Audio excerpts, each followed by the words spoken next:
À Paris, Lyon, Marseille, Lille, Bordeaux et partout dans le monde. Écoute VL sur vl-media.fr et sur ton app. Salut à tous et bienvenue dans Ils ont fait la une, l'émission qui s'intéresse aux personnalités qui ont fait la une des magazines, des charts, des réseaux sociaux ou encore de vos émissions de télévision préférées. Alors aujourd'hui on a un gros programme, les vidéos d'archives de notre invité, les infos et les intox de Sarah, l'interview psycho de Fiona, l'interview sans langue de bois. Bref, on va se régaler et tout ça accompagné de notre invité qui lui aussi a fait la une. À tout de suite sur VL. Ils ont rassemblé des millions de téléspectateurs, autant de disques vendus. Ils ont fait des dizaines de couvertures. Vous les avez aimés et parfois détestés. Ils ont fait la une, tous les mercredis, de 18h à 19h sur VL. Notre invité de la semaine a fait la une pour la première fois en France en 2004 en participant à la toute première saison de La Ferme Célébrité. Sa participation au jeu de TF1 lui a valu l'un des plus gros records d'audience de ces 20 dernières années. Il est mannequin, styliste, acteur, animateur télé, une personnalité sensible et haute en couleur. Je veux du bruit pour Vincent McDoom, s'il vous plaît. Merci, c'est gentil. Mais correction, non, je commençais chez Paris Première. Oui, mais alors tu as fait... Oui, absolument, tu as commencé avant, mais tu as fait vraiment la une, tu vois, nous on va s'intéresser à ce moment. Oui, parce que le public ne connaissait pas le personnage et je suis le premier et la dernière d'ailleurs, tu vois, comme moi. Parce exactement, et pour France, notre plus grand plaisir. Tu as rigolé tout à l'heure pendant le générique parce que tu as vu, vous les avez autant adorés que détestés. Ça t'arrive souvent d'être détesté ? Non, ça t'a fait réagir. Non, c'est bizarre en fait. Non. Tu vois... Beaucoup de gens disent, tu vois, ils ont subi de racisme, ils ont subi des ci, ils ont... Moi, je n'ai pas vraiment subi ces genres de choses-là. La seule chose que je subis dans ma vie, en fait, et c'est en France quand je suis venue, et c'était pas le milieu homosexuel, en fait, qui m'a rejeté, parce que, en fait, dans le milieu homosexuel, c'est une communauté qui existe, beaucoup d'autres petites communautés, absolument. Et le microcosme de ça. Et en fait, quand ils ne savent pas exactement où te placer, définir. En fait, ou comment te définir, en fait, ils te rejettent. Parce que, quand même, je suis un garçon et je suis fier de l'être et je porte des talents et ça aussi. Mais aussi, ils n'aiment pas ça parce qu'ils veulent que tu sois trans, bien quelque sûr. Chose. Mais c'est en ça que tu déroutes et que tu es une personnalité unique. Ça forge la personnalité, oui, effectivement. Oui, certainement. Vincent, avant de s'intéresser à ton parcours, laisse-moi te présenter celles qui font la une dans mon cœur chaque semaine. Alors, entre Madrid et Dubaï, elle pose aujourd'hui ses valises à Paris car on lui manquait trop. Et dans ses valises, elle a ramené plein de questions pour notre invité à découvrir plus tard dans l'émission. Fiona est avec nous, s'il vous plaît. Yeah. Bonjour tout le monde, ça va ? Ça va et toi ? Oui, ça va. Alors tous ces voyages se sont bien passés ? Très très bien. J'allais rebondir sur ce qu'a dit Vincent à l'instant en disant moi j'ai pas trop subi. Je vais commencer ma petite remarque psycho de la journée. Mais je pense qu'on décide ou non de subir des choses dans la vie. Effectivement, parce que ce que tu renvoies vers les autres, exactement. C'est ça qui te... Ouais. C'est soit on se victimise, soit on s'assume. Et je suis un victeur, pas une victime. C'est un message personnel pour moi peut-être ? Pas du tout. Non, parce que c'est vrai que c'est le bordel dans ma vie. Non, c'est pas du tout une victime et tu assumes pleinement ce que tu es. Donc pas du tout. Bon, c'est bien, elle veut rester jusqu'à la fin de l'émission, c'est bien. Alors, moins glamour cette fois-ci, elle, c'est entre... Moins glamour, oh là là. Elle, c'est entre Paris et le Kremlin-Bicêtre qu'elle a décidé de poser ses valises. 9-4 représente, tout fraîchement sur le marché du célibat. Du célibat. Il a fait une rechute. Ou du sexe. N'hésitez pas à déposer vos CV. Sarah Cadour est avec nous. Hello, tout à fait. CV en bonne et due forme, une bonne situation, un gentil garçon. Qu'est-ce que tu cherches ? Annonce. Tu n'es pas seule, ma fille. Eh ben, écoute, je suis célibataire. Il y a peut-être une ouverture. On va voir comment ça va se passer à la fin de l'émission. Alors, Vincent, on est en 2004. Alors, je te propose maintenant qu'on fasse un petit tour des archives de... En avril 2004. Exactement, en avril 2004. Donc, tu sais très bien de quoi je vais parler. Le grand public français te découvre dans la première saison de La Ferme Célébrité sur TF1. On découvre alors un personnage touchant, drôle et original. On regarde un extrait et on en parle. On adore revoir ces images. Ça fait bizarre de voir ces images-là parce qu'en fait, j'ai jamais regardé les images de La Ferme. On te les a montrées dans diverses émissions, mais tu les as jamais regardées. Oui, mais je les ai jamais regardées moi-même. Mais c'est quand même important ce qu'il a dit pendant les magnétos, c'est que tu pleurais parce que tu étais enfermé, tu voulais partir, on voulait pas te laisser partir. Parce que je voulais partir, c'était à partir de la deuxième semaine et je voulais absolument partir, je me sentais pas bien. Les tensions commencent à se faire sentir par rapport à Sébastien Morin et des choses comme ça. Et qu'est-ce que la production t'a dit à ce moment-là quand tu voulais partir ? En fait, j'ai eu je parlais avec Angélique Sansonetti, elle me dit le public vous aime vraiment beaucoup, ça sera dommage de partir. Mais ce que j'ai appris plus tard, en fait, c'est Alexa Laroche-Joubert, elle m'a beaucoup aimé. Et Étienne Moujotte, qui était le directeur de TF1 à l'époque, et sa maman était à l'hôpital, en fait. Et la maman de Étienne Moujotte, je lui faisais rigoler, en fait. Et je sais, à ce moment-là, Étienne, il militait énormément pour que je puisse rester. Donc ça touchait personnellement. Ça touchait personnellement, oui. Donc ils t'ont convaincu de rester. Mais ça me fait plaisir quand même d'avoir fait cette émission, parce que si j'étais tout simplement un acteur ou un présentateur de télé qui venait tout simplement à des moments... tu vois, j'ai vécu avec les gens pendant plusieurs jours, en fait. Tu rentres on va justement rappeler le concept de l'émission pour ceux qui ne connaîtraient pas. C'est une télé-réalité qui avait pour un but associatif à la base. L'idée était de mettre des personnalités connues dans une ferme, donc dans un univers qu'ils ne connaissaient pas. J'étais le moins connu. Pendant plusieurs semaines, t'es devenu la star du programme, clairement. Et chaque célébrité défendait une association. Toi, tu es resté 2 mois, c'est ça? Je restais... L'émission a duré, 12 semaines, je pense. Et je restais 11 semaines. Ah, 11 semaines, oui. Tu as fait pratiquement... Je suis partie juste la semaine avant. Est-ce qu'on vient vraiment pour l'association? Parce qu'il y a plein d'émissions comme ça qui se cachent derrière, on y va pour l'association, mais au final, ils veulent que la fame, ils veulent juste être sur le devant de la scène. C'est beau, c'est très joli comme question. Mais vous savez, c'était le premier de son genre, en fait. Tout était nouveau. Les gens ne savaient pas exactement comment ça marchait. C'est les personnalités qui étaient là. C'était des personnes qui jouaient vraiment pour l'association. Qui jouaient vraiment. Et puis, peu importe, c'est-à-dire quoi, même si ça vient pour la fame, si au bout il y a une association, tant mieux. Oui, si au bout il y a de l'argent qui est mais je peux t'assurer, Elodie, elle était très investie. Mais Pascal Olmeta, il était super investi, en fait. Eve Angeli, elle était investie. Je peux t'assurer. Mousse Diouf, paix à son âme, il était très investi. Les personnes qui étaient moins investies, je peux dire, c'est peut-être Massimo Gardia, il était juste là pour faire parler de lui. Et puis lui, il n'a pas pris de douche pendant un moment, je crois. Une fille qui s'appelle Eva Kovaleska, tu vois, elle avait rien à foutre parce qu'elle était pas connue, en fait. Elle sortait avec l'écrivain, en fait. Elle était là pour ça. Il y avait Céline Balitron qu'elle voulait faire tout simplement une nouvelle image parce qu'elle quittait George Clooney et des choses comme ça. Mais c'était ça. Mais par contre, le reste des gens, ils jouaient vraiment pour les associations. Mais donc tout le monde jouait pour une association, mais est-ce qu'en plus, vous aviez un salaire pour être dans cette émission-là? Ah oui, tout à fait. En fait, chaque semaine, et moi, je n'arrête pas de le dire, en fait, chaque semaine, tu restais, tu gagnais 25 000 €. 10 000 €, il fallait donner 10 000 € allaient directement à l'association et 15 000 pour la célébrité. C'est la célébrité. Mais après cette émission-là, aucune personne n'a touché ces genres de salaires. Oui, c'était des sommes énormes. Donc, parce que c'était le premier, ils ne savaient pas. Donc sur une saison entière, tu aurais touché 135 000 €, dont une partie que tu as reversée.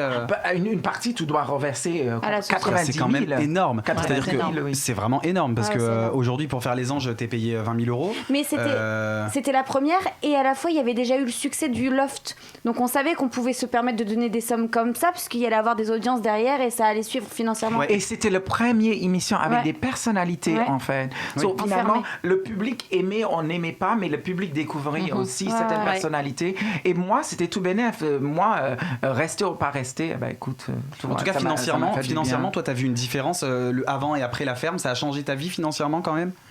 Ou pas spécialement? Ça n'a pas changé ma vie, non. Je n'ai pas changé rien. Ce qui a changé, c'est tout simplement les gens qui disaient Travelo au début de l'émission. Je sortais et les gens disaient Monsieur McDoom. L'émission m'a donné une certaine respectabilité. Parce qu'en fait, la notoriété gomme, tu vois, tout ce que les gens pensaient qui était quelque chose critiquable chez vous, en fait. Après, ça dépend à l'époque. Maintenant, avec les réseaux sociaux, c'est pas la même chose. Pire, voilà. C'est encore pire. En tout cas, tu as été un des premiers hommes androgynes à te mettre en scène à la télévision française. Est-ce que tu redoutais le regard des Français? Est-ce que tu avais peur qu'ils ne soient pas prêts à recevoir une personnalité comme la tienne sur leurs écrans? Non, j'étais tellement à l'aise avec qui j'étais, en fait. Je vivais pas pour l'autre, je vivais pour moi, en fait. Et vous avez dit auparavant, en fait, ce que tu envoies vers une personne, c'est ce qui va revenir vers toi. Et si tu te montres que tu es quelqu'un qui est très sûr de toi, tu es quelqu'un qui t'aime, en fait, c'est ça qui revient, en fait. C'était tout bénef et c'était que de l'amour, vraiment. Ce qui est magnifique, en fait, c'est quand il y a des parents qui disent mon fils, il est comme vous. Oh, moi, je comprenais pas pourquoi mon fils est comme ça. Ils avaient enfin une référence. Des gamins qui te disent grâce à vous, je peux révéler à ma famille, en fait, ton travail est fait. Je n'étais pas là pour ça, en fait. Mais malheureusement, c'est ça qui s'est passé. Heureusement même.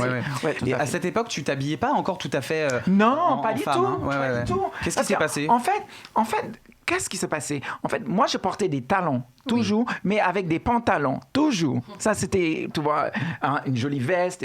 Mais une fois, je ne sais pas qu'est-ce qui s'est passé. Oui, il y a eu un problème avec l'eau, et l'eau était contaminée. On a eu tous mal au ventre, en fait.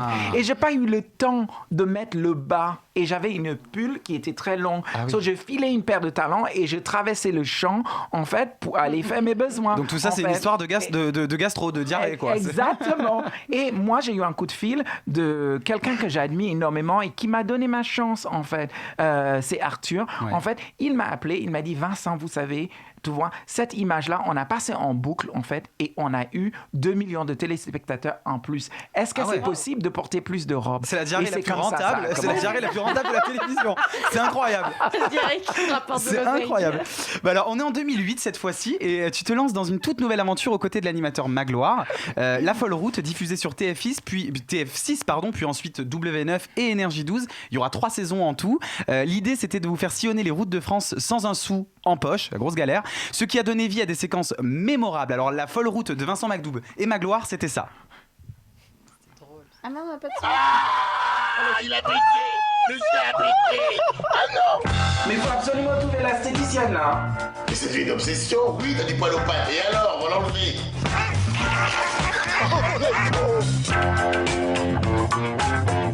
Eh ben, c'est bien calme chez vous, quand même. Non.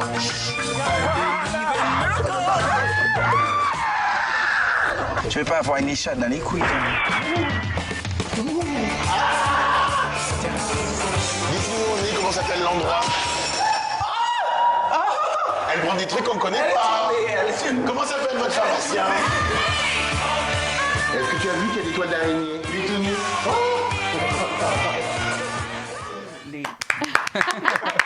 Alors ça réagit beaucoup en off. Qu'est-ce que tu nous disais? Ça, c'est, tu vois, tu sais, sur le bas-côté de l'autoroute, en fait, où les camionneurs, ils vont doucher et des choses comme ça, c'est là. C'est le dernier image, en fait. C'était ça. Et tu disais en off que rien n'était scripté. Non, rien n'était scripté, en fait. Finalement, c'était un concept que j'ai eu. Je parlais avec Cécile de Minibus à l'époque. Et Cécile, elle a ramené cette idée-là à Koé. Koé, il a adhéré. Et moi, je voulais le faire au départ avec Philippe Candeloro. Mais Magloire, il venait de partie de M6, le morning de M6. Et lui, c'était quelqu'un que Koé adore. Et Koé a décidé de mettre ces 2 personnes-là à l'antenne. Et ça à la base, c'était pas ton ami Magloire. Enfin, vous étiez pas amis spécialement dans la vie. Mais pourquoi les gens disent ça? Non, ça fait une 30aine d'années que je connais Magloire. D'accord, non, mais je te demandais, est-ce que c'était ton ami avant cette émission? Oui, d'accord. Tout à fait. Tu l'as pas rencontré sur le... Non, pas du tout. Parce que beaucoup de gens pensent qu'il y a une guerre entre Magloire et moi. C'est quelqu'un, mais fantastique. Je pense que c'est quelqu'un qu'on ne lui donne pas sa véritable place dans le paysage audiovisuel français. C'est quelqu'un qui est superbement intelligent. Oui, c'est un très bon acteur, en fait. Et c'est quelqu'un, j'ai appris beaucoup à ses côtés, en fait. C'est quelqu'un d'extraordinaire. Aujourd'hui, c'est quelqu'un que tu fréquentes encore? Oui. On s'est parlé hier, tout simplement. Ça me fait penser à l'émission avec, je ne sais pas si vous vous souvenez, Paris Hilton et Nicole Richie. C'est The Simple Life, en fait. C'était exactement ça, en fait. Mais rien n'était scripté, en fait. Génial. On nous a tout simplement donné une voiture, pas d'argent, et en fait, on devait livrer la voiture à Saint-Tropez, à Jean-Roch, en fait. Mais ce qui était drôle, c'était la taille de la voiture. Il ne pouvait pas entrer. Ouais, c'était une toute petite mais c'était voiture. horrible. Toi, avec tes talons, ça devait être compliqué. Et Magloire, c'est vrai que il avait pas vraiment assez de place. En plus, vous aviez un chien, vous aviez des bagages. Enfin, bref. Non, il n'y avait pas de bagages. Il n'y avait pas de place pour mettre des bagages. Mais comment vous faisiez pour vous changer? Combien de temps, en fait, pour arriver chez Jean-Roch? 15 jours. Non, mais attends. Parce qu'en fait, l'émission, en fait, on nous donne la voiture sans argent, des choses comme ça, mais tu as un itinéraire. Il faut suivre l'itinéraire. Et sous l'itinéraire, tout peut arriver. Et tout est arrivé, en fait. Et on a tout vécu, en fait. Vraiment, c'est génial. J'espère qu'à votre arrivée, Jean-Roch, il vous a bien rincé au VIP Room. J'espère qu'il vous a donné de quoi boire et vous éclater. Hein. Effectivement. En 2008, là, à l'époque de cette émission, les réseaux sociaux ils commençaient à arriver, ce qui était moins le cas déjà pendant la ferme célébrité. Est-ce que toi, tu avais accès aux réseaux sociaux à ce moment-là? Est-ce que tu étais quelqu'un qui utilisait les réseaux sociaux? Et est-ce que tu as été confronté à des moqueries, à des menaces, à des insultes, à des trucs comme ça à cette époque?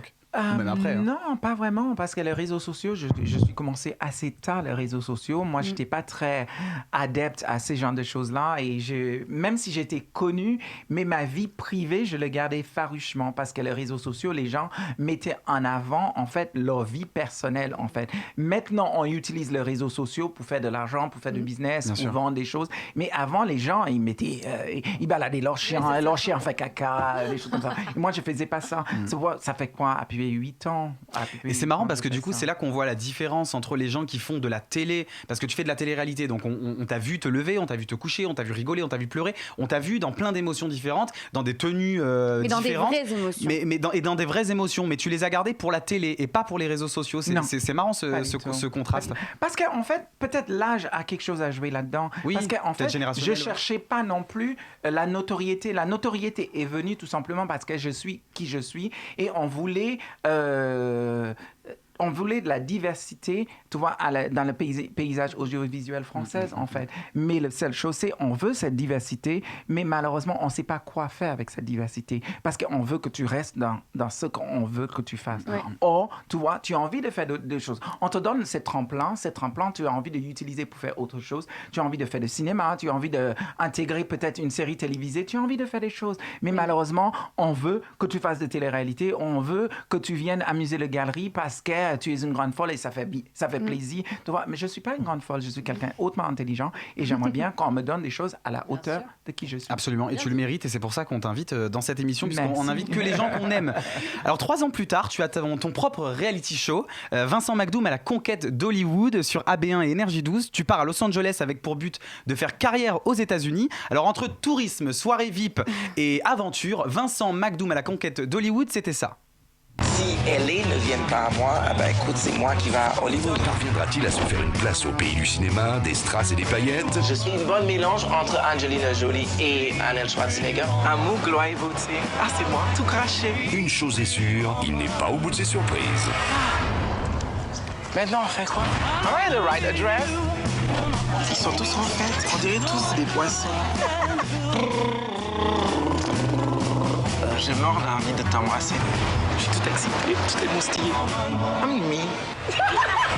Vincent McDoom à la conquête d'Hollywood, lundi à 17h45 sur Énergie 12.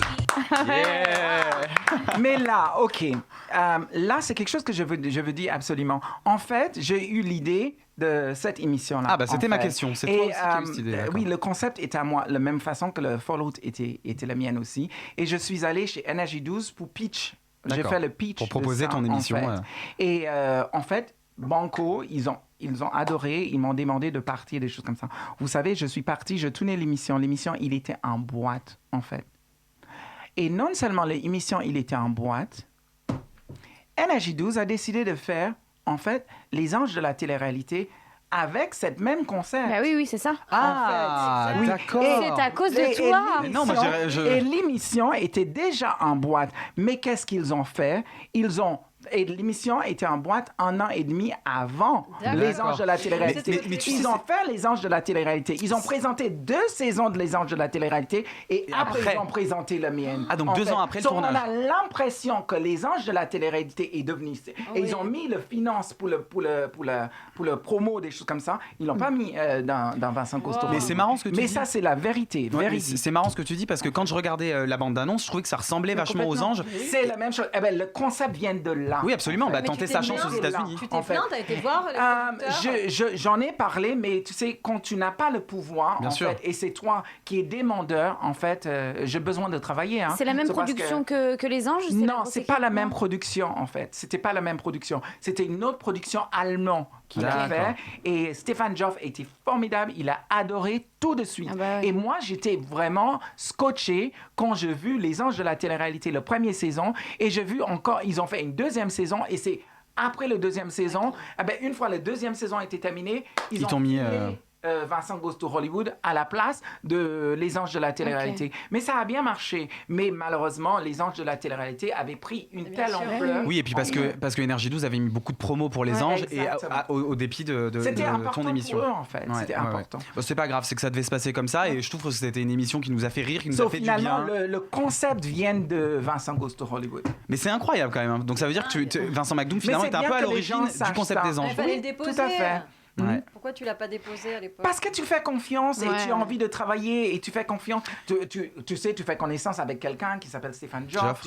Tu connais les autres personnalités qui sont à la chaîne. Tu es tellement excité d'aller pitcher des choses. Et puis c'est difficile de déposer quelque chose parce que en fait, ils vont déposer cette émission-là, mais finalement les Anges, c'est inspiré de ce concept, mais pour plein de manières différentes, ils peuvent contourner le concept. Donc en fait, tu peux déposer ce que tu veux. Parce que j'étais seule, mais les Anges étaient plusieurs. Bien sûr. Ils vont dire le concept. Donc c'est pas le même concept. Mais le concept était la même chose. En fait.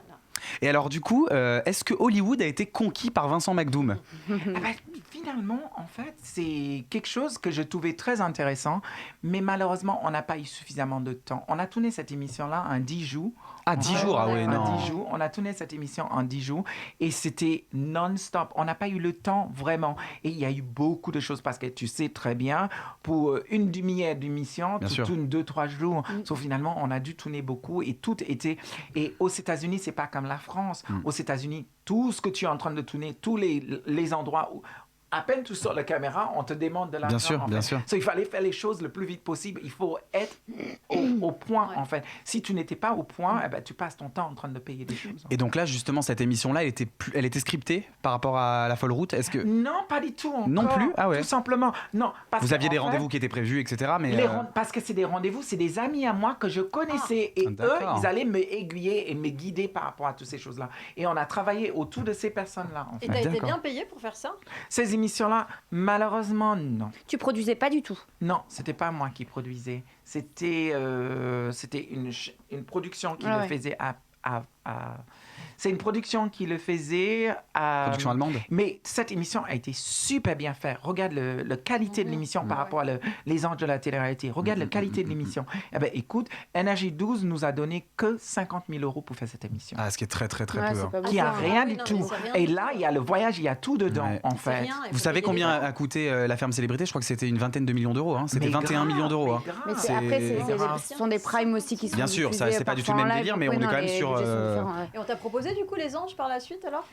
Je voulais pas faire le... Comme Nounou, je crois, non? On t'a pas proposé d'être Nounou dans Les Anges? Mais je voulais pas le faire, en fait. Parce que, en fait, moi, je trouvais... C'était... Quelque part, pour moi, c'était une insulte parce qu'on a pris mon concept et on est en train de me demander bien sûr. En fait, moi, je ne voulais pas le faire, en fait. Mais c'est pas faute de demander de faire autre chose. Bien sûr. Comme ça. Alors justement, en parlant d'Hollywood, entre ton métier de mannequin, de styliste, est-ce que tu as rencontré... Alors, tu as rencontré de nombreuses personnalités, ça, j'en doute pas.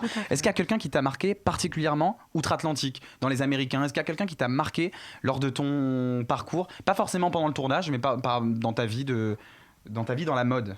Oui, c'est une femme que j'ai aimée et moi je pense c'est une grande actrice qui s'appelle Joan Collins. J'adore. Cette femme, tu vois, elle était dans Dynasty en fait et j'ai eu l'occasion de rencontrer, j'ai eu l'occasion de lui donner un prix et en fait la personne que tu vois sous Dynasty c'est la même personne en fait et elle joue mais tellement bien en fait et j'ai toujours voulu jouer en fait, j'aime beaucoup et elle pour moi elle m'inspire toujours aujourd'hui, c'est quelqu'un qui m'inspire énormément. C'est parfait parce que tu me fais ma transition. En parlant de jouer, Vincent, comme on l'a dit, beaucoup de gens connaissent ton personnage emblématique de télé-réalité, mais il y a un peu moins de personnes qui connaissent tes talents de comédien. Vincent, en comédien, ça donne ça.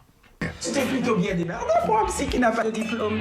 J'étais prête à supporter tous ces cons pourvu qu'ils me filent un max de blé. Une vieille psy qui héberge une pédale sans papier. Sois rationnelle, Josépha, tu n'auras jamais d'enfant. Je sais que je peux tomber enceinte, Jackie. Est-ce que j'ai l'air d'un homme? Mais voilà, les meilleures histoires... Je suis le juge Martin. ...sont celles qui nous emmènent là où on ne s'y attend pas.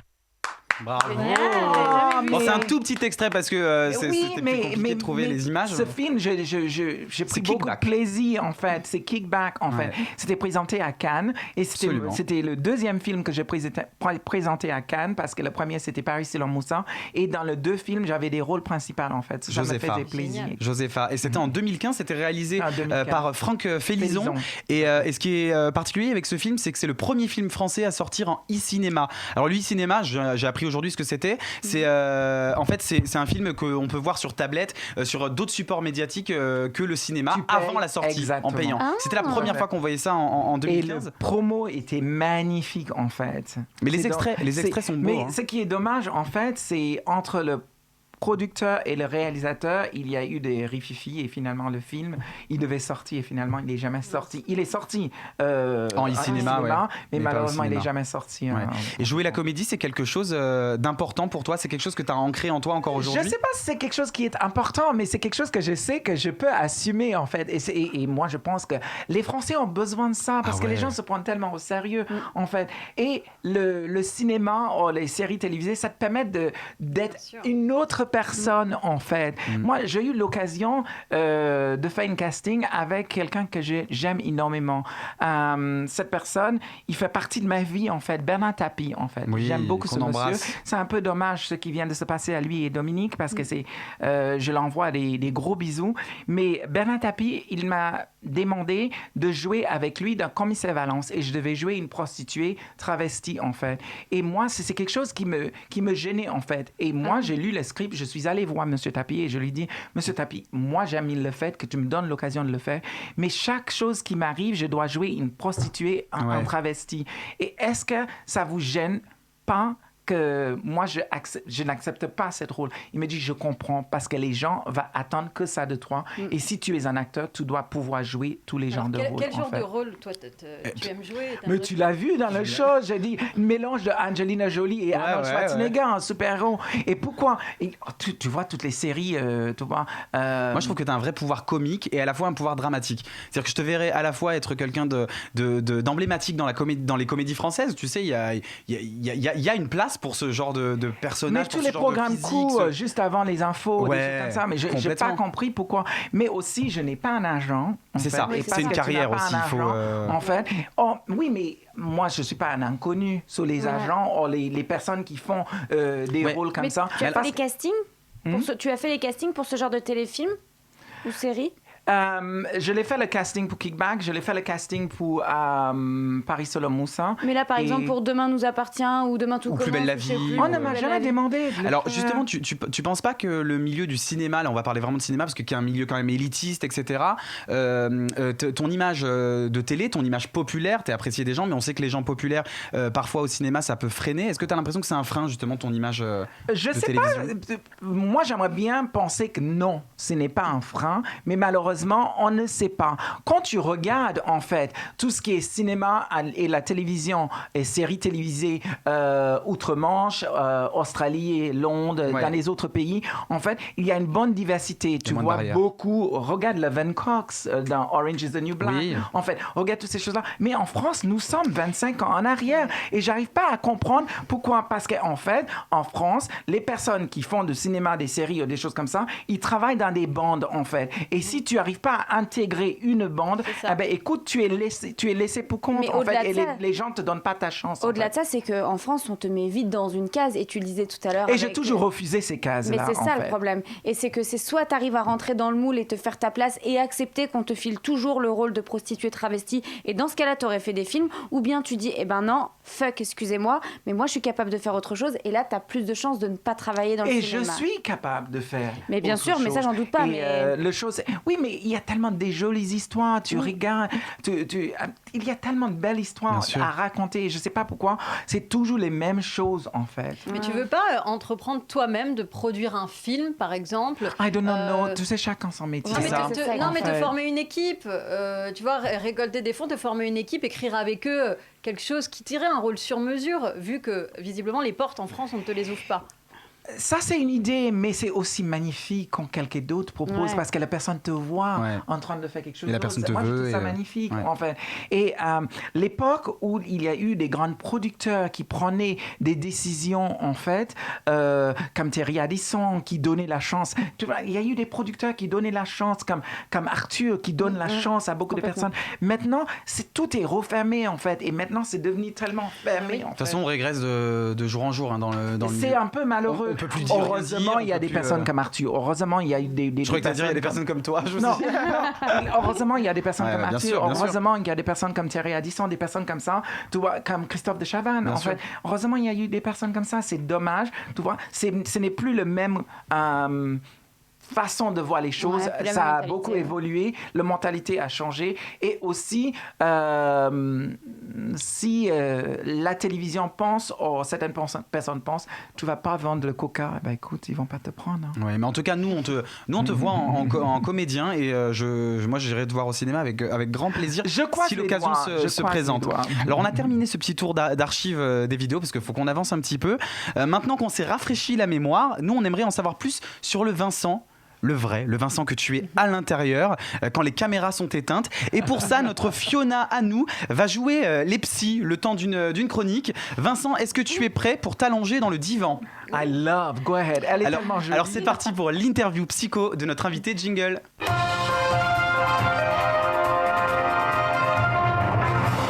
Tu parlais tout à l'heure de Thierry Ardisson. Moi, c'est un homme que j'admire énormément. J'adore. Et du coup, je dois l'admettre, j'ai un peu regardé ses interviews pour te faire mon interview psycho. Il est super bon. C'est un des meilleurs intervieweurs français. Exactement. Et Nikos Aliagas. Ah oui, Nikos, c'est pour ça que je me suis habillé comme lui aujourd'hui. L'homme en noir et sa chroniqueuse. Alors Vincent, je vais te demander si tu es un artiste, un vrai, si tu as certaines maladies de l'artiste. Est-ce que tu es bipolaire? No, not at all. Pas du tout. Sûr? Non. Je suis constant, en fait. Okay. Je n'ai pas tu vois, je suis quelqu'un de constant. Est-ce que tu es masochiste? Ah oui, c'est sûr. Oui, tout à fait. Ah, c'est vrai, tu aimes qu'on te fasse mal? Non, c'est pas ça. Moi, j'aime faire mal à l'autre. T'as ce côté un peu dominant, t'aimes bien. Yes. Est-ce que tu es, attention, nyctophobe? C'est les gens qui ont peur de niquer? C'est quoi un nyctophobe? Non, ça c'est pas peur de niquer, c'est pornophobe, peur de niquer. Nyctophobe, c'est peur de l'obscurité. Ah, je savais pas. Moi, je suis un peu non, ça va, non. Ah, c'est génial d'être nyctophobe, non, ça va. Alors du coup, est-ce que vous êtes pornophobe? C'est-à-dire peur de faire l'amour? Pas du tout. Pas du tout. Peur de faire l'amour. Ah non, pas du tout, pas vrai, moi. un peu. Comment ça, t'as peur de faire l'amour? Quand tu connais pas quelqu'un, mais quand tu es à l'aise avec quelqu'un, tu peux te laisser aller parce que tu te donnes amant. Et quand je suis épilée. Moi, je comprends, parce que moi aussi, quand je suis épilée. Il y a l'épilation au laser, douloureux. Est-ce que tu es schizophrène, Vincent? Non, d'accord, non. Non, pas du tout. Est-ce que tu es paranoïaque? Un petit peu, je pense. A bit, je pense, oui. Je pense oui. Pourquoi tu dis que je le suis? Surtout quand je sais que surtout quand je dis la vérité et les gens ne me croient pas. Ouais. En fait, je déteste ça. En fait. Oui. Mais bon, comment tu veux prouver Est-ce que maintenant, je documente tout. Maintenant, j'apporte des preuves. Exactement. Est-ce que tu es égocentrique? Non, pas du tout. Pas du tout. Ça n'existe pas chez moi. Il faut pas une forme d'égocentrisme justement quand on fait de la télé, quand on vend son image, parce que t'es connu pour ton image à la base, pour tout ce que tu dégages. Oui, mais en fait, je suis conscient de le joie que je rapporte aux gens parce que les gens me le donnent bien, en fait. Et moi, le partage, il va de deux côtés, en fait. Tu peux pas être égoïste quand tu as envie de donner quelque chose. C'est plus de l'amour pour les autres que de l'amour pour toi. Exactement. Est-ce que tu es agoraphobe? Complètement. Ah ouais? C'est vrai? Je déteste. T'as déjà eu l'occasion de prendre des bains de foule? Je déteste les gens. Écoute, moi, ça m'est déjà arrivé. Et chaque fois, en fait, je suis tétanisé. Je suis tétanisé. Mais c'est quoi quand tu vas dans des concerts, au supermarché? Je n'aime pas tout ce qui est la foule, en fait. Tout ce qui est la foule, moi, je déteste. Alors justement, je vais rebondir dans la... Tu sais, c'est incroyable. On est en train de vivre quelque chose qui s'appelle le Covid. Et on a dit, on exerce quelque chose qui s'appelle social distancing. J'ai toujours pratiqué social distancing. Pour toi, ça change déteste embrasser les gens. Et justement, je vais rebondir. T'es quelqu'un qui est très populaire. Même si on te voit pas pendant 10 ans à la télé, on va te reconnaître dans la rue parce que tu marques les gens. Ça ne change pas. Comment tu abordes justement le fait que les gens viennent te voir, les gens veulent faire des photos, justement avec ce côté un peu agoraphobe. Comment tu les reçois, les gens, quand ça arrive dans la rue? Parce qu'en fait, je demande tout simplement que les gens le fassent avec le plus de respect possible, en fait. Et ne charge pas comme ça, en fait. Tu le fais. Je veux le faire pour tout le monde. S'il y a une centaine de personnes, je veux le faire. Ça t'arrive jamais de refuser une photo? Non, pas du tout. C'est la classe. La classe. Fiona, d'autres maladies insoupçonnées? Est-ce que tu es hystérique?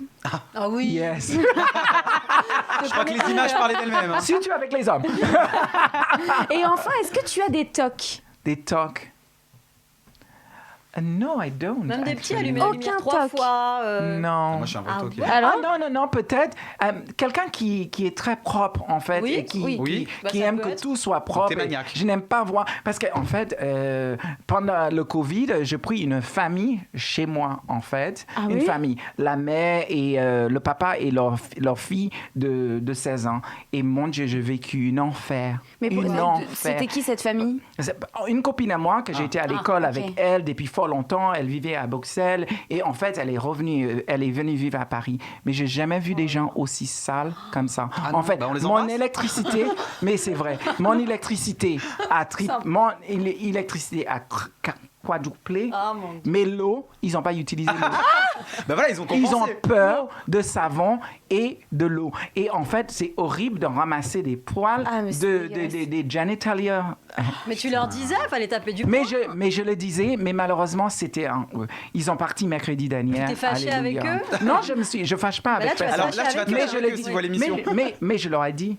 Vous êtes sale. En fait, je suis quelqu'un de très honnête. Mon tort à moi, c'est moi, je dis les choses, en fait. Ça peut, tu vois, si je suis un ami avec toi, je veux te dire où est le problème.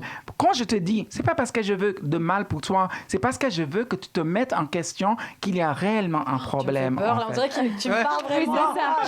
Je parle généralement, en fait. Et malheureusement, des gens qui sont très narcissiques, en fait, ne veulent pas que tu leur dises leur vérité. Ils le prennent, ils deviennent très rageux et soudainement, tu vois, le problème est là. Et je vivais avec une famille narcissique sous mon toit à moi. Et j'ai eu l'impression vraiment,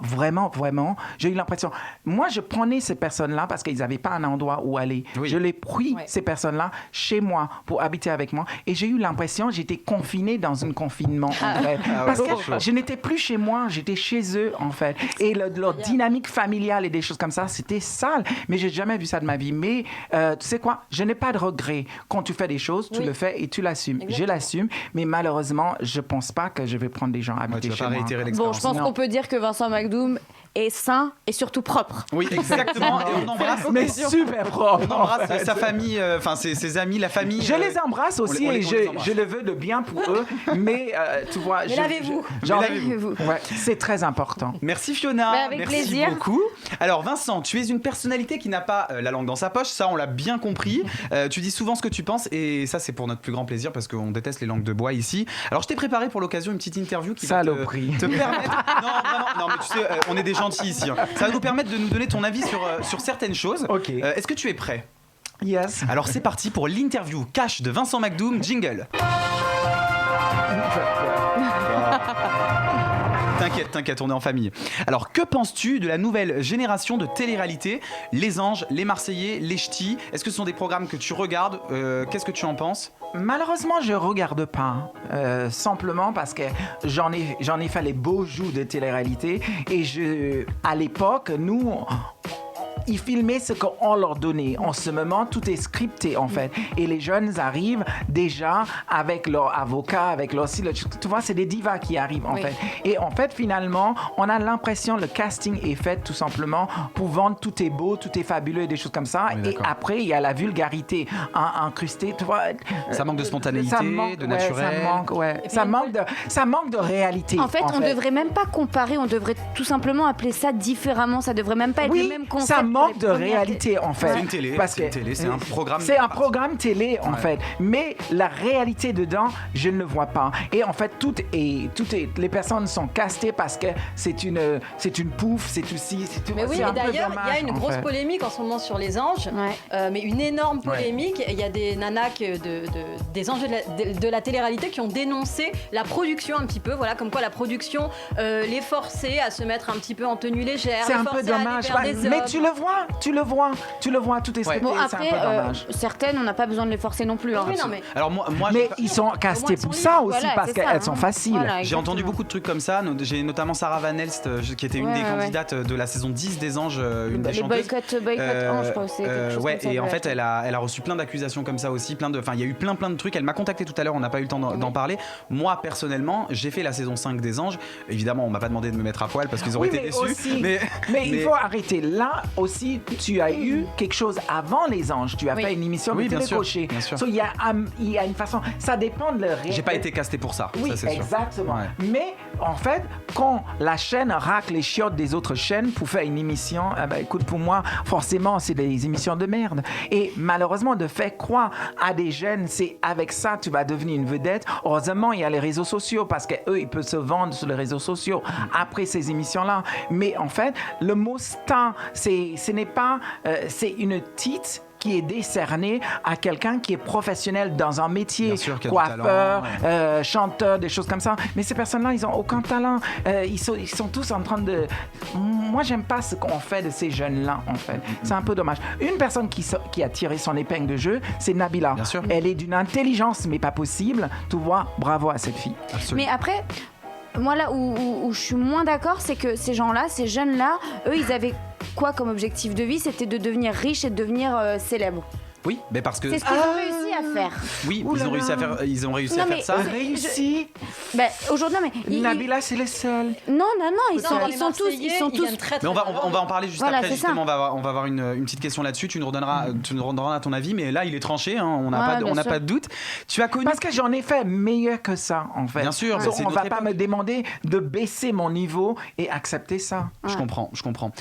Tu as connu Christina Cordula, là, un autre sujet, dans les années 80, lorsqu'elle était mannequin, j'ai vu ça. Elle était mannequin, en fait. Et aujourd'hui, d'après toi, alors je vais te citer, puisque c'est ce que tu as dit dans une interview, elle n'est pas elle-même à la télé, elle parle de féminisme, mais elle crée et encourage une division entre les femmes avec ses émissions de merde, en les encourageant à se critiquer et s'insulter mutuellement.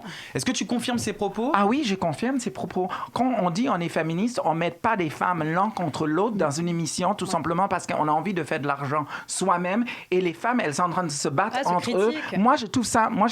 Moi, je suis désolée, nous avons tous notre style. On peut embellir le style, des choses comme ça. Et quand Christina Cordula, elle parle, tu écoutes les émissions, toutes les émissions, elles sont pareilles. C'est les mêmes jargons, c'est la même chose. Ouais. Et on a l'impression que tout est écrit pour elle, en fait. Ça ne vient pas d'elle naturellement. Après, les candidates viennent elles-mêmes, elles connaissent le concept, elles viennent d'elles-mêmes. Oui, peut-être elles viennent elles-mêmes, en fait, mais pas pour autant. Il faut encourager ces genres de choses-là. Moi, je suis désolée, j'en ai des valeurs et j'en ai des valeurs et j'en ai des principes. Et pour moi, ces genres d'émissions-là, en fait, moi, je suis content pour elle. Elle n'a pas été une top modèle, tu vois, mais elle est devenue une top présentatrice. Tant mieux pour elle. Le reconversion pour elle est magnifique. Mais malheureusement, je n'aime pas ce qu'elle fait. Tu vois, je n'aime pas le genre d'émission qu'elle propose, en fait. Moi, on aurait pu te proposer cette émission, Les Reines du Shopping. Clairement, tu aurais pu être animateur de cette émission. Et j'aurais été beaucoup plus bienveillant et dans le consulting, en fait. Parce qu'elle se dit être consultant en image, en fait, et c'est pas ce qu'elle est en train de faire.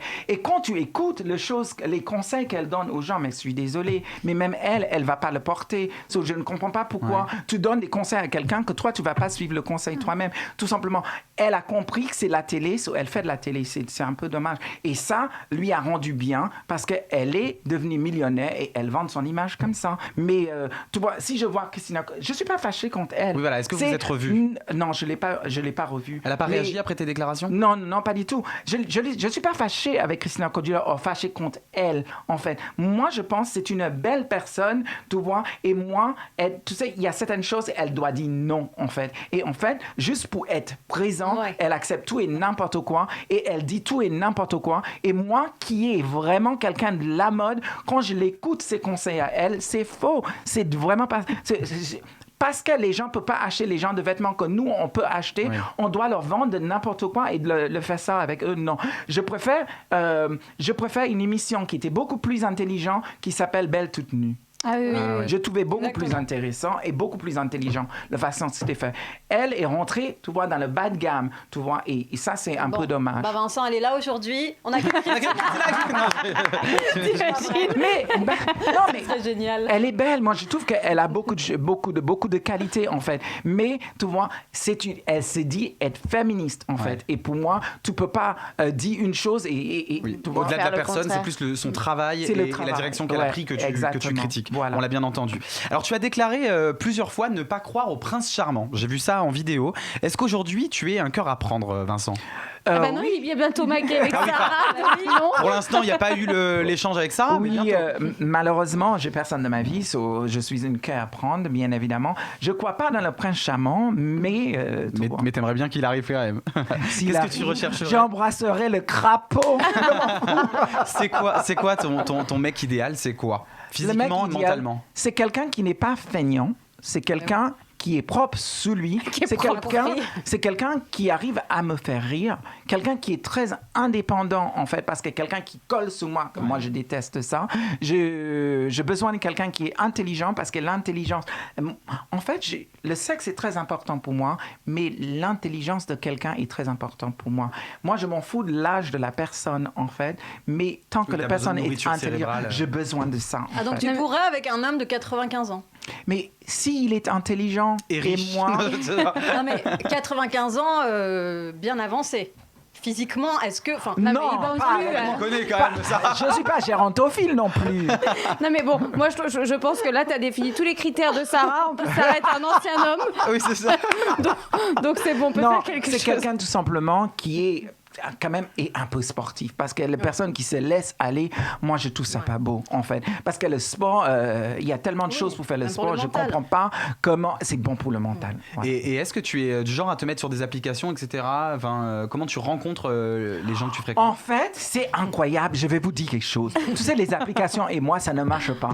En fait, je me mets sur toutes les applications et je n'ai rien à foutre. Mais ils doivent halluciner les gens quand ils voient ton profil. Non seulement ils hallucinent, le problème c'est en fait personne ne me contacte.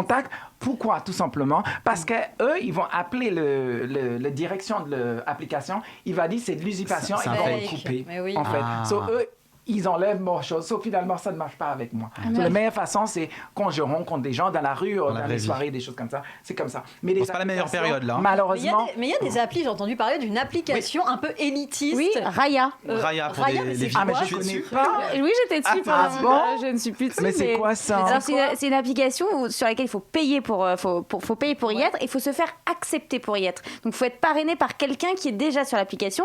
Et c'est un peu.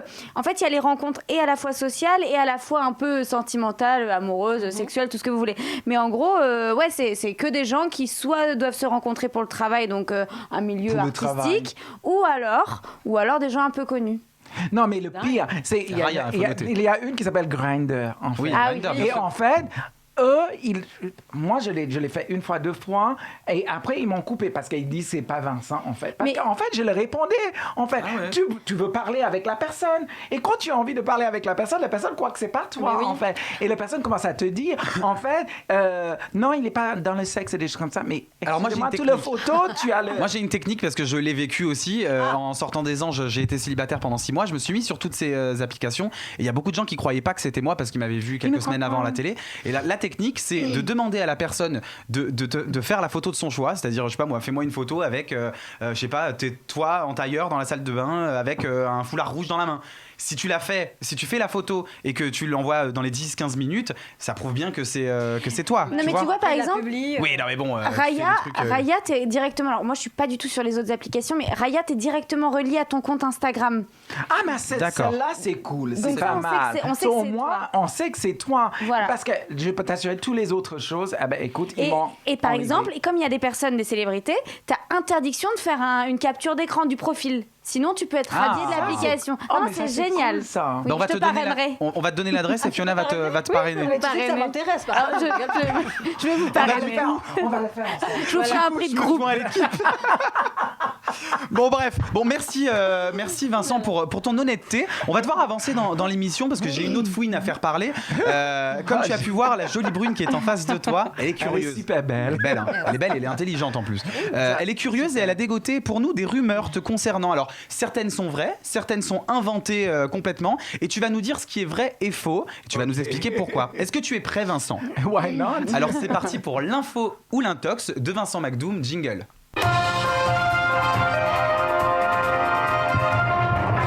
Il y a des infos intox tirées d'internet, donc moi-même je ne sais pas si c'est vrai ou pas, ça reste des rumeurs, à toi de nous le confirmer.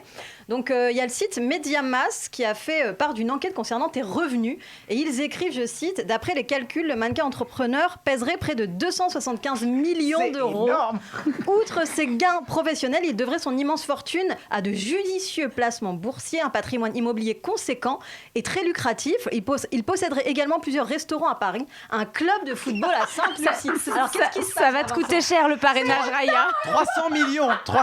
Alors, si c'est ça, je veux ton 06. Mais c'est énorme. Je vais m'inscrire Je sur peux Raya. te donner les 06, mais je suis désolée. Nous sommes en période Covid et je travaille même pas. Mais c'est ça qui est fou. J'arrive même pas à payer mon loyer. Ben oui, mais quand j'ai lu ça, je me suis dit, ça va, il y en a qui n'ont pas la est-ce que c'est vrai, cette magazine? Alors, c'est un vrai site, c'est des propos qui ont été recueillis sur le site Non, Mediamas. mais c'est complètement faux. J'en ai besoin de travailler. J'ai besoin de travailler carrément. Oui. Est-ce que tu as déjà eu justement ce genre de fantasme autour de toi où les gens confondent justement la célébrité et la richesse? En fait, les gens pensent parce que tu travailles à la télé, tu as de l'argent, en fait. Les gens n'ont pas compris, c'est les producteurs qui ont de l'argent, en fait. Et toi, tu es juste tout simplement une partie de la chaîne, tu vois, qui leur fait rêver, en fait. Oui, toi, tu vas avoir de l'argent sur le moment de la diffusion et puis après, ça part tout vite. simplement. Et les gens pensent... sans indiscrétion, tu vis de quoi Ça te gratte les fesses. Tu vis de quoi? C'est vrai que c'est dur pour tout le monde. Ben, pour le moment, c'est... Attention avec ce genre de questions. Hein. Non, elle a parce bien que la raison. dernière fois que Fiona a posé cette question-là, Fida Turner lui a dit ferme ta gueule. Donc, Non, je ne dis pas ferme ta gueule parce que je ne suis pas ces genres de personnes. Tu sais, mon réseau social, il existe, Instagram. Mais Instagram, je vends dans rien du tout. En fait, je mets les choses, je l'utilise, si tu veux, comme une base de données. Quand je pense que j'ai envie de retrouver quelque chose plus tard, je le poste sur les réseaux sociaux. En fait. c'est comme une sorte de catalogue pour toi. Moi, et en même temps, ça fait partager aux gens. Sur beaucoup des gens. Et je partage ce que j'aime avec les gens sans partager ma vie privée, en fait. D'accord. Sur tout ce qui est professionnel, yes, tout ce qui est... Mais ma vie privée, non, en fait. Et quand tu regardes, tu vois pas que des photos de moi, parce que je suis pas narcissiste à ce point-là. Mais donc, en ce moment, c'est la dèche, Sur quoi. moi, écoute... Clairement, on va pas se mentir, Vincent. Écoute, on est tous dans le même cas. Est-ce qu'il y a des projets? J'ai besoin de travailler. En fait, je devais commencer une pièce de théâtre en mois de mai dernier. Tu vois, on a préparé la pièce de théâtre et tout comme ça, et bam, le Covid est arrivé. En fait, on devait... C'était poussé pour le décembre l'année dernière. Et finalement, tous les théâtres sont fermés. Malheureusement, le donc théâtre, pour l'instant, vous savez, pour le moment, rien du tout. Je pars sous la route avec Magloire d'un disco qui est magnifique. Normalement, on devait partir l'année dernière, l'été dernier. En fait, Magloire et moi, on présente un groupe, tu vois, ABBA, qui chante toutes les chansons des années, tu vois, de l'époque. En fait, et malheureusement, tout ça aussi... Tu vois? On a fait des castings, Magloire et moi, pour d'autres choses. On verra qu'est-ce que ça donne, en fait. Mais j'ai déjà émis le souhait de vouloir travailler à des productions et... Finalement. Avec qui tu aimerais bien travailler dans le paysage audiovisuel, toi? J'aimerais bien retravailler avec Thierry Ardisson. J'aimerais bien travailler un peu avec Arthur parce que moi, j'ai bien aimé travailler avec lui. Cyril Hanouna, ça te... j'ai émis le souhait plusieurs fois et Cyril, il m'invite tout le temps en tant qu'invité, mais on ne me donne pas la possibilité d'intégrer ça. Pourtant, je trouve que vraiment pour ta place... Mais tu sais, après un moment, tu demandes. Oui, tu ne vas pas quémander toute ta vie. Oui, parce que finalement, moi, je l'adore et lui, il m'adore et peut-être on n'a pas envie parce que j'en ai posé la question plusieurs fois. Je l'ai dit, j'ai besoin de travailler, des choses comme ça. Et non. J'ai entendu qu'il a demandé à un autre mec qui s'appelle Christophe Carrière, il a demandé à lui de revenir parce que lui, il disait qu'il avait besoin de certaines sommes d'argent, des choses comme ça. Mais chaque fois, on m'invite en tant qu'invité, mais ça on coûte moins cher. Non. Ah oui, ça mais on ne m'invite jamais. Non, on me dit jamais Vinny, Vincent. Si ça se fait pas, c'est que ça doit pas se faire. Ouais, Vincent, t'es un personnage de toute manière, crée tes propres vidéos, poste-les sur Instagram, utilise les réseaux sociaux. Je suis sûre que tu cartonnerais. T'as besoin de personne. Et là, je suis en train de préparer quelque chose parce que pendant le Covid, j'ai réalisé que ça me fait du bien de faire la cuisine, en fait. Voilà. Et moi, en fait, j'ai passé mon temps en train de faire la cuisine pour les amis, en fait. So, pour moi, pourquoi pas... pour les amis qui ne savaient pas.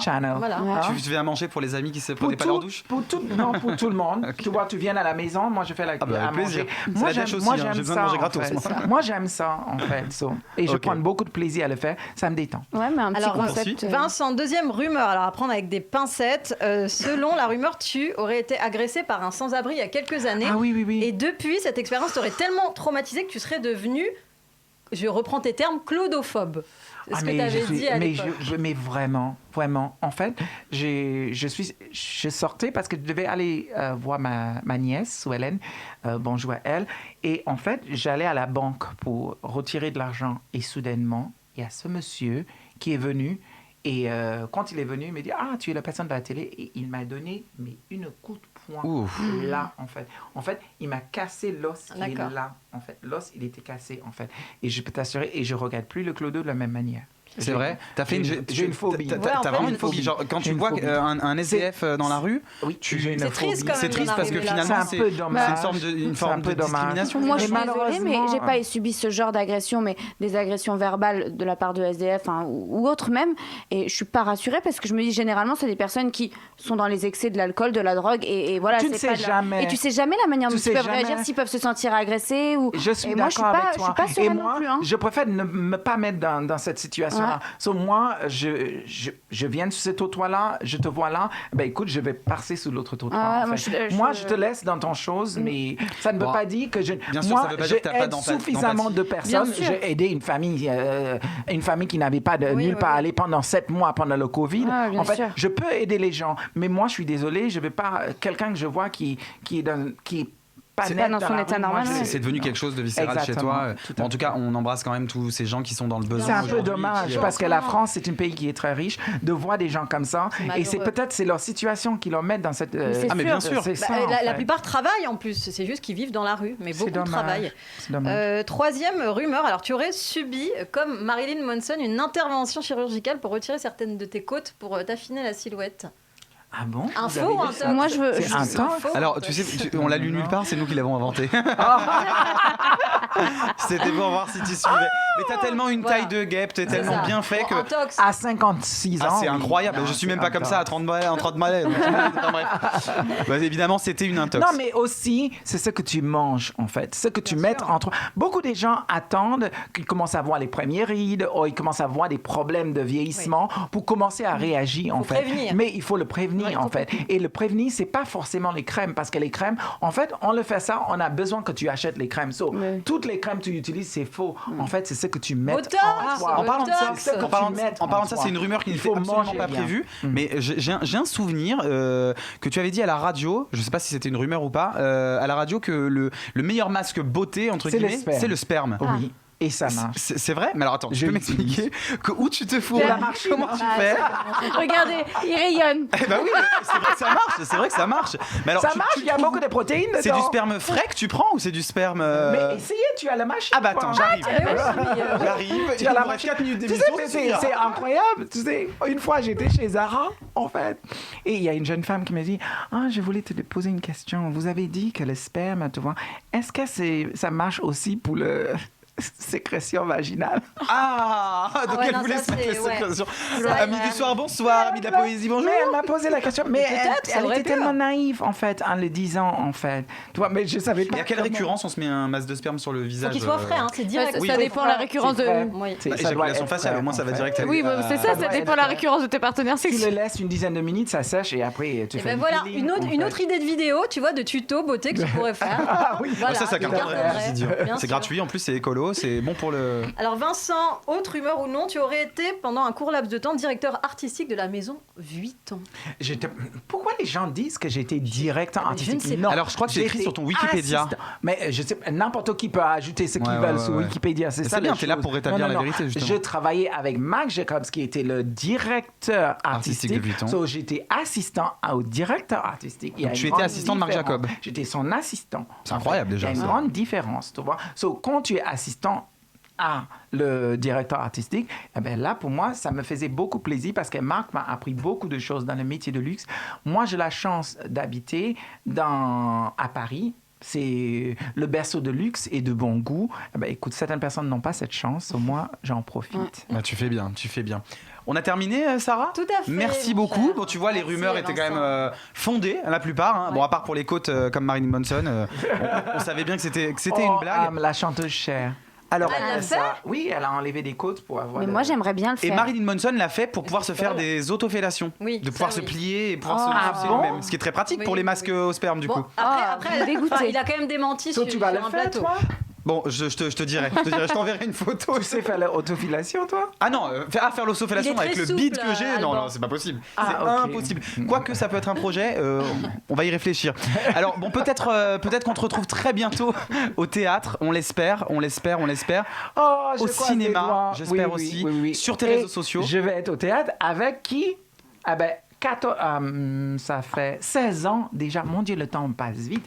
Cette année, ça fait 17 ans. En fait, La ferme? 17 ans depuis la ferme. Wow. Ah ben écoute, je monte sur les planches avec Pascal Olmeta. Yes, qui était ton génial. grand ami en plus, parce qu'à la base, la production. Qui est toujours, ouais. Parce c'est qu'à la une base, très belle personne. deux personnalités qui tout opposaient. Bah Au ouais. final, vous n'étiez pas des En personnalités qui fait, devaient se rencontrer. ce qui était, tu viens de le dire, en fait, et les Français ont été, how do you say that in French? Dérouté. Non, Surpris. pas dérouté. Non, les Français touché. ont vu la naissance d'une amitié entre deux hommes que la vie aurait dû faire pour Ouais, mais sûr. qui se respectait. Mais en fait, tout simplement ça, en fait. Et c'est quelqu'un de vraiment super. En tout cas, on a hâte de vous voir sur scène dès que tout ça sera possible. Si tout va bien, Merci. j'espère à partir de mois d'août. Ouais, bon, on espère. On va suivre tout ça sur tes réseaux sociaux. Vincent McDoom sur Instagram. Est-ce que tu as Twitter, Facebook, tout ça ou... Twitter et Instagram. Ok, Facebook, Twitter non, moi, j'aime pas. Et Instagram. On sera là, on va tous te follow, on va tous suivre.